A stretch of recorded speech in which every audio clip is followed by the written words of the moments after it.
Hello friends, welcome to SSC coaching centre. दोस्तों, आज की वीडियो में बात करेंगे मैथ्स के इंपॉर्टेंट प्रश्नों की जो परीक्षाओं में पूछे जाते हैं। तो चलिए स्टार्ट करते हैं। दोस्तों, पहला क्वेश्चन है आपका, एक नल 20 मिनट में एक टैंक को भर सकता है। यदि एक रिसाव 60 मिनट में टैंक को खाली कर सकता है। यदि दोनों नल एक साथ खोल दिए जाएं तो टैंक कितनी देर में भर जाएगा। ठीक है दोस्तों, देखिए एक नल है, हम उसे ए नाम दे देते हैं कि नल ए 20 मिनट में टैंक को भर देता है। ठीक है, और जो रिसाव है इसको भी हम नाम दे देते हैं बी। ये क्या करता है, खाली करता है 60 मिनट में। अब ये खाली करने वाला है तो इसे नेगेटिव ले लेते हैं माइनस, और ये भरने वाला है तो पॉजिटिव। दोनों का एलसीएम लेंगे दोस्तों, कितना आएगा, 20 और 60 का एलसीएम 60 आ जाएगा। 20 से 60 को काटेंगे 3 बार में कटेगा, 60 से काटेंगे तो 1 बार में। ठीक है, अब देखिए ये माइनस है खाली करने वाला, तो इसका मतलब ये क्या है, खाली करने वाला। इसका मतलब ये है, आपको पता है जो टंकी होती है वो कितने लीटर की है, 60 लीटर की है। जो हमारा एलसीएम होता है वही हमारा टोटल वर्क होता है। ठीक है, तो हमारी टंकी है 60 लीटर की। अब आपका ए 1 मिनट में 3 भर रहा है तो 20 मिनट में पूरा 60 भर देगा। ठीक है, बी आपका 1 मिनट में 1 खाली कर रहा है तो 60 मिनट में पूरा 60 लीटर खाली कर देगा। पूछ क्या रहा है क्वेश्चन में, अगर दोनों नल एक साथ खोल दिए जाएं तो टैंक कितनी देर में भर जाएगा। दोनों नल, इस नल को भी इसको भी, दोनों को एक साथ खोल दो तो ये 3 भरेगा 1 मिनट में, और ये साथ के साथ 1 मिनट में खाली कर देगा। ठीक है दोस्तों, तो 3 भरा जाएगा और उसके साथ साथ में 1 खाली हो जाएगा।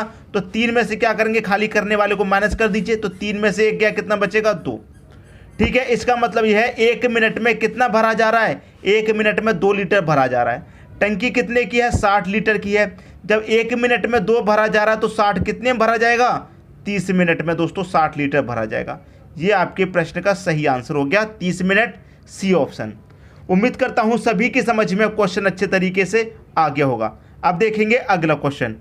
अगला क्वेश्चन है आपका, पी और क्यू की आय का अनुपात 3:4 है तथा उनके व्यय का अनुपात 2:3 है। यदि इनमें से प्रत्येक 6000 रुपये की बचत करता है तो पी की आय है, पी की कितनी आय है वो पूछ रहा है दोस्तों। देखिए, दो व्यक्ति हैं आपके पास, पी और क्यू। दो व्यक्ति हैं दोस्तों आपके पास, पी और क्यू, ये दो व्यक्ति हैं। ठीक है, इनका रेशियो दे रखा है, किसका, आय का रेशियो कितना है, 3:4।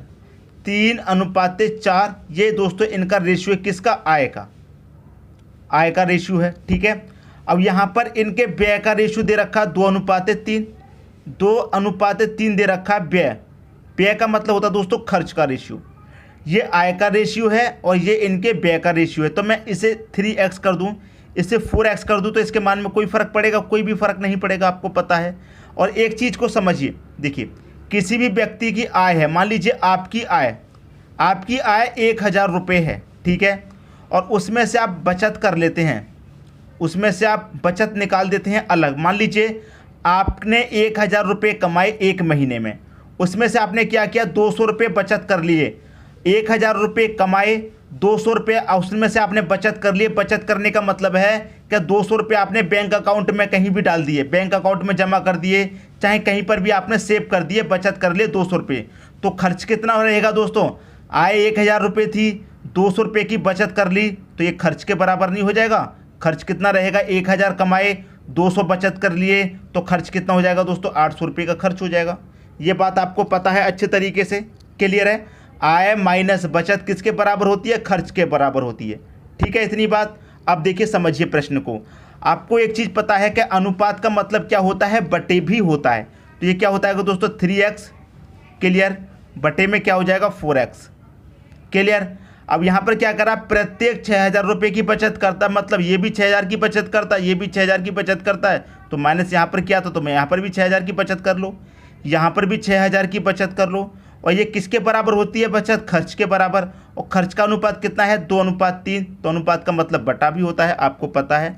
अब वही करेंगे, यहाँ पर त्रिज्यीय गुणा हो जाएगा, क्रॉस मल्टीप्लाई, तो 3 का 3 से करेंगे, 3 त्रिका 9x हो जाएगा, क्लियर, 9x हो गया। माइनस का साइन है, मान लो 3 6 18, 1800 हो जाएगा बराबर।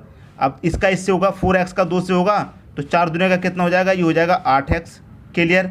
माइनस का 6 का 2 से होगा तो कितना होगा, 6 दूनी 1200, तो माइनस का ये कितना 1200। अब देखिए ये 8x है, इधर आके 9x में से माइनस हो जाएगा तो क्या बचेगा, सिर्फ x बचेगा बराबर। ये माइनस का 1800 है, इधर जाके प्लस का 1800 हो जाएगा, तो प्लस के 1800 में से माइनस का 1200 कट जाएगा तो क्या बचेगा दोस्तों, आपके पास 600 बचेगा। क्लियर है, 600 बचेगा। इतनी बात समझ में आ गई, क्लियर हुई बात। क्योंकि यहाँ पर देखिए, यहाँ पर दोस्तों आप चीज़ देख रहे हैं 600 नहीं 6000 है, तो हमसे यहाँ मिस्टेक हुआ है। यहाँ हमें कितना करना चाहिए, 6000। यहाँ पर भी दोस्तों 18000 आएगा, यहाँ 12000 आएगा, तो 18000 इधर जाएगा तो प्लस का हो जाएगा, प्लस के 18000 में से 12000 माइनस हो जाएगा तो क्या बचेगा, 6000 बचेगा। एक्स का मान कितना आ गया, एक्स का मान आ गया 6000। आपसे क्या पूछ रहा है, पी की आय कितनी है, पी की आय पूछ रहा है, तो पी का रेशियो कितना है 3, और एक्स का मल्टीप्लाई कर देंगे 3 से। एक्स का मान आपको पता है 6000, तो 6 का मल्टीप्लाई 3 से कर देंगे, कितना होगा, 6 त्रिक का 18000 हो जाएगा। क्लियर है, तो पी की आय कितनी है दोस्तों, पी की आय है 18000। सी ऑप्शन हो जाएगा आपके क्वेश्चन का सही आंसर। उम्मीद करता हूं सभी की समझ में प्रश्न बहुत ही अच्छे तरीके से आ गया होगा। अब देखेंगे अगला क्वेश्चन। अगला क्वेश्चन है आपका, एच तथा डब्लू की मासिक आय का अनुपात 4:3 है। किस किस का दोस्तों, एच और डब्लू, इनकी आय का अनुपात कितना दोस्तों, 4:3 है। किसका अनुपात, आय का, ठीक है। और उनके खर्च का भी अनुपात दे रखा है 3:2, खर्च मतलब व्यय का अनुपात। अगर मैं इसे 4x कर दूं, इसे 3x कर दूं, तो कोई मान में फ़र्क पड़ेगा, कोई भी फ़र्क नहीं पड़ेगा, आपको पता है। और उनमें प्रत्येक 600 रुपये प्रति माह की बचत करता है, तो बिल्कुल पहले के क्वेश्चन की तरह है। आपको पता है कि आय माइनस बचत किसके बराबर होती है, खर्च के बराबर होती है। पिछले क्वेश्चन मैंने आपको बता दिया, ठीक है। तो इसी क्वेश्चन में वही वाला तरीका कर दीजिए जैसे पिछले क्वेश्चन में सॉल्व किया था, आंसर आ जाएगा। देखिए अनुपात का मतलब क्या होता है, बटा भी होता है, आपको पता है। तो ये 4x हो जाएगा, बटे में क्या हो जाएगा 3x। क्या करा, प्रत्येक 600 रुपये की बचत करता है, तो ये भी 600 रुपये की बचत करेगा, ये भी 600 रुपये की बचत करेगा। किसके बराबर होता है, खर्च के बराबर होता है। खर्च का अनुपात कितना है, 3:2, तो अनुपात का मतलब बटा होता है। क्रॉस मल्टीप्लाई कर दो, 2 चौके 8x हो जाएगा, माइनस 6 दूनी 1200 हो जाएगा, बराबर 3 त्रिक का 9x हो जाएगा, ठीक है, माइनस 6 त्रिक का 1800 हो जाएगा। क्लियर हुई दोस्तों बात, यहाँ तक किसी को कोई डाउट नहीं होना चाहिए। अब देखिए ये 9x है, इधर आएगा तो माइनस का हो जाएगा, तो माइनस के 9x में से प्लस का 8x घटेगा तो माइनस का x बचेगा बराबर। अब माइनस का 1200 इधर जाके प्लस का 1200 हो जाएगा। क्लियर हुई दोस्तों इतनी बात, इधर जाके प्लस का 1200, तो माइनस के 1800 में से प्लस का 1200 घटेगा तो माइनस का 600 बचेगा। तो माइनस से दोस्तों माइनस कट गया तो x बराबर कितना बचा, आपका 600 बचा। x का मान कितना आ गया, 600 आ गया। आपसे क्या पूछ रहा है, डब्लू की आय कितनी है, तो डब्लू का रेशियो कितना है दोस्तों, आय का 3, तो 6 का मल्टीप्लाई दोस्तों 3 से कर दो, 6 त्रिक का कितना 18, और 2 जीरो आ जाएंगे, मतलब 1800। ये आ गया आपके प्रश्न का सही आंसर 1800, सी ऑप्शन।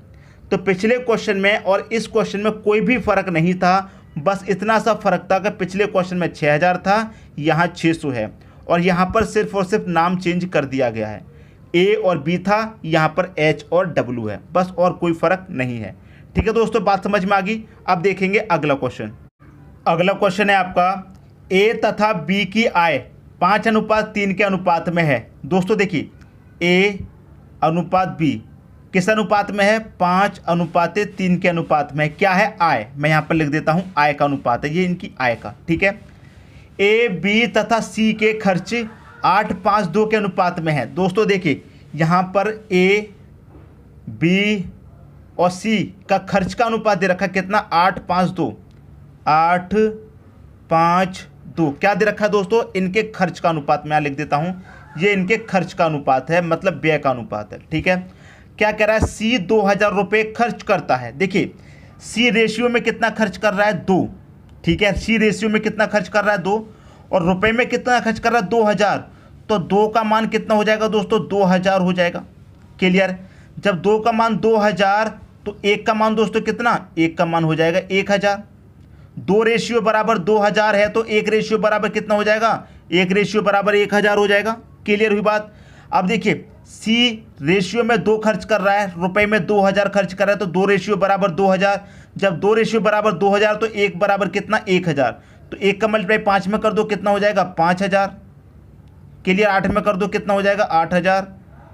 अब देखिए सी आपका 2000 खर्च कर रहा है, बी 5000 खर्च कर रहा है, ए आपका कितना खर्च कर रहा है, ए आपका 8000 खर्च कर रहा है। यहाँ तक किसी को कोई भी डाउट नहीं होगा। अब क्या कह रहा है यहाँ पर, क्या बी 700 रुपये बचाता है। बी कितने बचाता है दोस्तों, 700 रुपये। अब प्रश्न को अच्छे तरीके से समझना। आय बराबर दोस्तों क्या होता है, आय बराबर खर्च प्लस बचत होता है कि नहीं होता। क्लियर है, क्योंकि जो आय होगी आय में से ही दोस्तों खर्च होता है, आय में से ही क्या होता है बचत। ये दोनों ही चीज़ें आय के बराबर होती हैं। आपने मान लीजिए 1000 रुपये कमाए और उसमें से खर्च कर दिए 1000 और बचत में भी खर्च कर दिए, दोनों 1000। मान लीजिए देखिए 1000 कमाए, 500 रुपये खर्च कर दिए प्लस 500 रुपये की आपने क्या कर ली, बचत कर ली, तो दोनों 1000 के बराबर हो गए कि नहीं हो गए। इसलिए मैं बता रहा हूँ आय बराबर क्या होता है, खर्च प्लस बचत होता है। इतनी बात याद है। तो बी क्या करता है, 700 रुपये बचाता है। क्लियर है, बी क्या करता है, 700 रुपये बचाता है। बी यहाँ पर खर्च कितना कर रहा है, 5000। बी खर्च कितना कर रहा है, 5000, बचा कितने रहा, 700। तो खर्च प्लस बचत, ये खर्च है ये बचत है, दोनों को हम जोड़ देंगे तो आय के बराबर हो जाएगा। क्लियर है, 500 रुपये 700 रुपये बचाता है, 5000 खर्च करता है। तो देखिए बी की आय कितनी हो जाएगी, बी की आय यहाँ लिखिए, बी की आय कितनी हो जाएगी, 5000 खर्च करता है। क्लियर, और कितने 700 रुपये बचाता है। तो बी की आय दोस्तों कितनी होगी, 5700 हो जाएगी कि नहीं हो जाएगी। क्लियर है, 5700 होगी। बी की आय कितनी हो गई, 5700 हो गई बी की आय। यहाँ तक किसी को कोई समझ में डाउट नहीं होगा। तो यहाँ पर आय का अनुपात आपको दे रखा है 5:3। अब देखिए बी की आय अनुपात में कितनी है, 3, और रुपए में कितनी है, 5700। तो ये 3 बराबर दोस्तों 5700 हो जाएगा। जब 3 बराबर 5700 तो 1 बराबर कितना, 1900। 1 बराबर 1900 हो गया जब बी की आय। और ए की आय कितनी हो जाएगी, जब 1 बराबर 1900 तो 5 बराबर कितना, 19 पंजे 95। 19 पंजे 9500 हो जाएगी। ए की आय कितनी होगी, 9500। अब देखिए पूछ क्या रहा है क्वेश्चन में, ए की बचत कितनी है, ये कह रहा है। ए कमा कितना रहा है, ए कमा रहा है दोस्तों 9500। ठीक है, ए खर्च कितना कर रहा है, 8000। तो जो कमा रहा है उसे रखिए, जो खर्च कर रहा है उसे माइनस कर दीजिए। 9500 कमाए, 9500 कमाए, उसमें से 8000 खर्च कर दिए, तो बचत कितनी की हुई दोस्तों, 1500 रुपये की बचत होगी कि नहीं होगी। यही आपका आंसर हो जाएगा 1500, पहला ऑप्शन। उम्मीद करता हूं सभी को क्वेश्चन अच्छे तरीके से समझ में आ गया होगा। अब देखेंगे अगला क्वेश्चन। अगला क्वेश्चन है आपका, अमित तथा सुमित की वार्षिक आय 3:2 के अनुपात में है। अमित और सुमित की, तो यहाँ पर हम लिख लेते हैं अमित और ये सुमित, इनकी आय का अनुपात कितना है, 3:2। किसका अनुपात है दोस्तों, ये आय का अनुपात है। ठीक है, आय का अनुपात है। तो मैं यहाँ पर 3x कर दूँ, यहाँ पर 2x कर दूँ, कोई फ़र्क नहीं पड़ेगा, आपको पता है। और देखिए इनके खर्च का अनुपात दे रखा है कितना, 5:3 क्या दे रखा है, खर्च का अनुपात। कोई बात नहीं, क्वेश्चन आपको समझ में आ गया होगा कैसे करना है। जैसे पहले वाला क्वेश्चन क्या था बिल्कुल वैसे ही सॉल्व करना है। ठीक है दोस्तों, यहाँ पर देखिए क्या दे रखा है, 3x, तो 3x रखिए। बटे में क्या जाएगा, 2x रखिए। 1000 रुपये की बचत कर रहा है तो 1000 रुपये की बचत कर लीजिए। तो प्रत्येक में कर रहा है तो यहाँ पर 1000 रुपये की बचत यहाँ पे भी कर लीजिए। क्लियर है, बराबर किसके हो जाएगा, खर्च के अनुपात के, मतलब 5/2 3 के हो जाएगा। त्रिज्य गुणा कर दीजिए, 3 त्रिक का 9x हो जाएगा। क्लियर, माइनस ये 3000 हो जाएगा। क्लियर, बराबर 2 पच्चे 10 हो जाएगा, 10x माइनस ये हो जाएगा 5000। क्लियर हुई दोस्तों बात। अब देखिए 10x इधर आएगा तो 9x माइनस हो जाएगा, इधर आके 10x माइनस का हो जाएगा तो माइनस के 10 में से 9 घट जाएगा तो माइनस का x बचेगा। ये माइनस का 3000 इधर चला जाएगा तो प्लस का हो जाएगा, तो माइनस के 5000 में से प्लस का 3000 घटेगा तो माइनस का 2000 बचेगा। माइनस से माइनस कटेगा, x की वैल्यू कितनी आ जाएगी, 2000 आ जाएगी। x की वैल्यू जब 2000 आ जाएगी तो आपसे पूछ क्या रहा है क्वेश्चन में, अमित की वार्षिक आय कितनी है। अमित की आय का रेशियो कितना है, 3। x का मान 2000 है तो 2 का मल्टीप्लाई 3 से कर दो, 2 त्रिक का कितना हो जाएगा, 6 हो जाएगा, मतलब 6 हो जाएगा। और ये कितना हो जाएगा, 2000, तो 6000 हो जाएगा। क्लियर है, तो अमित की जो वार्षिक आय है वो कितनी है, 6000 है। ये आपके प्रश्न का आंसर हो गया डी ऑप्शन। उम्मीद करता हूँ सभी की समझ में प्रश्न अच्छे तरीके से आ गया होगा। अब देखेंगे अगला क्वेश्चन। अगला क्वेश्चन है आपका, दो संख्याओं का अनुपात। दो संख्याओं के अनुपात की बात हो रही है, तो ये पहली संख्या हो गई और ये होगी दोस्तों आपकी दूसरी संख्या। इनके अनुपात की बात है, इतना अनुपात दे रखा है। इसको सही फॉर्म में हम पहले बना लेते हैं। 2 एक कम 2, 2 में 1 जोड़ेंगे कितना हो जाएगा 3/2। कितना हो गया दोस्तों 3/2, तो मैं यहाँ लिख लेता हूँ 3/2 हो गया। ठीक है, इसे करिए सॉल्व। 3 दूने का 6, 6 में 2 जोड़ेंगे 8/3 हो जाएगा। कितना हो जाएगा दोस्तों 8/3 हो जाएगा। यहाँ पर ये रेशियो दे रखा है। रेशियो का मतलब क्या होता है, बराबर होता है, और जब बराबर होता है तो क्या हो जाता है, त्रिज्यीय गुणा हो जाता है, मतलब क्रॉस मल्टीप्लाई। तो 3 त्रिक का कितना हो जाएगा, ये हो जाएगा 9, और 2 अट्ठे कितना हो जाएगा, ये हो जाएगा 16। तो इनका रेशियो कितना निकल के आया, 9:16। तो यहाँ पर मैं इसे 9x कर दूँ, इसे 16x कर दूँ, कोई फ़र्क पड़ेगा, कोई भी फ़र्क नहीं पड़ेगा। बात समझ में आ गई, यहाँ तक किसी कोई डाउट नहीं होगा। फिर क्या कह रहा है कि इनका जो अनुपात है इतने इतने हो जाता है। पहले अनुपात इतना था, बाद में कितना हो जाता है अनुपात, इतना इतना अनुपात हो जाता है। तो इसे भी सॉल्व कर लेते हैं। 3 एक कम 3, 3 में जोड़ेंगे 2, 5/3 हो जाएगा, 5/3। ठीक है, 2 दूने का 4, 4 में जोड़ेंगे 5/2 हो जाएगा। अनुपात है, अनुपात का मतलब बराबर, बराबर हो जाएगा तो फिर क्रॉस मल्टीप्लाई। 2 पच्चे 10 हो जाएगा, 3 पच्चे 15, 5 से ये भी कटेगा 2 बार में, 5 से कटेगा 3 बार में, तो 2:3 कर देंगे इसे, ये हो जाएगा 2:3। किसी को कोई डाउट नहीं होना चाहिए। अब बस इसी को सॉल्व कर लेना है, पिछले क्वेश्चन की तरह आंसर आ जाएगा। कितना हो जाएगा 9x बटे में कितना 16x। क्या कह रहा है कि प्रत्येक को 15 बढ़ा दिया जाए। इसको भी 15 बढ़ा देंगे, इसको भी 15 बढ़ा देंगे, उसके बाद में क्या हो जाता है अनुपात, इतना हो जाता है। इसे हमने सॉल्व कर लिया, कितना 2/3 हो जाता है। क्रॉस मल्टीप्लाई कर दो, 3 निमे का 27x हो जाएगा ये। ठीक है, प्लस 15 3 45 हो जाएगा, बराबर 16 दूनी 32x हो जाएगा। ठीक है, प्लस 15 दूनी का 30 हो जाएगा। अब देखिए ये 32x है, इधर आएगा तो माइनस का हो जाएगा। माइनस के 32 में से 27 घट जाएंगे तो कितना बचेगा, माइनस का 5x बचेगा, बराबर प्लस का 45 इधर जाके माइनस का 45, माइनस के 45 में से प्लस का 30 घटेगा तो कितना बचेगा, माइनस का 15। ठीक है, माइनस से तो माइनस कट जाएगा, 5 से कट जाएगा 15 3 बारी। ठीक है, तो x की वैल्यू कितनी आ गई, x की वैल्यू आ गई दोस्तों 3। आपसे क्या पूछ रहा है क्वेश्चन में, आपसे पूछ रहा है इन संख्याओं में सबसे बड़ी संख्या कौन सी है। 2 संख्याएं, दोनों में पूछा सबसे बड़ी, जो रेशियो में बड़ी होगी वही सबसे बड़ी होगी। रेशियो में बड़ा कौन, 16। तो 3 का मल्टीप्लाई 16 कर दो, कितना हो जाएगा 16 त्रिका 48। तो 48 आपके प्रश्न का सही आंसर है। पहला ऑप्शन दोस्तों आपके क्वेश्चन का सही आंसर हो जाएगा। उम्मीद करता हूं सभी की समझ में क्वेश्चन बहुत ही अच्छे तरीके से आगे होगा। अब देखेंगे दोस्तों अगला क्वेश्चन। अगला प्रश्न है आपका, एक रकम साधारण ब्याज में 2 वर्षों में 2240 रुपये बनती है। 2 वर्ष में दोस्तों वो रकम कितनी बनती है, 2240 रुपये बनती है 2 वर्ष में। और 5 वर्ष में कितनी बनती है दोस्तों, 5 वर्ष में हो जाती है 2600 रुपये। 2 वर्ष से 5 वर्ष हुए, कितने वर्ष बढ़ गए 3, और 3 वर्ष में राशि कितनी बढ़ गई, रुपए कितने बढ़ गए, ये देख लीजिए आप। 2 वर्ष में तो 2240 थे, 5 में कितने हो गए 2600, कितने बढ़ गए, आप कहेंगे सर 3 वर्ष में कितने बढ़ गए, 360 रुपये बढ़ गए। 3 वर्ष में कितने बढ़ गए 360। जब 3 वर्ष में दोस्तों 360 बढ़ रहे हैं तो 1 वर्ष में कितना बढ़ रहे हैं, निकाल लीजिए। 1 वर्ष का 360 में क्या करेंगे, 3 से डिवाइड दे देंगे, कितनी बार कटेगा, 3 एक कम 3, 3 दूने का 6, 120। 1 वर्ष में दोस्तों कितना बढ़ रहे हैं 120 रुपये। 1 वर्ष में 120 बढ़ रहे हैं तो 2 वर्ष में कितने बढ़ेंगे, 240 बढ़ेंगे। जो बढ़ रहा है वो ब्याज ही तो बढ़ रहा है हमारा। ठीक है, और 2 वर्ष में राशि कितनी होगी 2240। तो ये जो हमारी 2240 है 2 वर्षों में, इसमें क्या है, मूलधन शामिल है और 2 वर्ष का ब्याज शामिल है। तो 2 वर्ष का ब्याज हमें पता है कितना है, 240 है। तो इसमें से हम 240 ब्याज का निकाल देंगे तो हमारे पास मूलधन ही तो बचेगा। तो 2240 में से 240 निकाल देंगे, क्या बचेगा, 2000 बचेगा। इसका मतलब हमारी वो रकम कितनी थी, 2000 रुपये थी। यही हमारे प्रश्न का सही आंसर है। बी ऑप्शन हो जाएगा आपके क्वेश्चन का सही आंसर।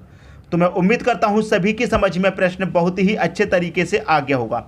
दोस्तों यदि वीडियो पसंद आया तो लाइक करें और दोस्तों में भी शेयर करें। यदि आपने हमारे चैनल को अभी तक सब्सक्राइब नहीं किया है तो कर लीजिए और बेल आइकन का बटन भी दबा दीजिए दोस्तों। धन्यवाद।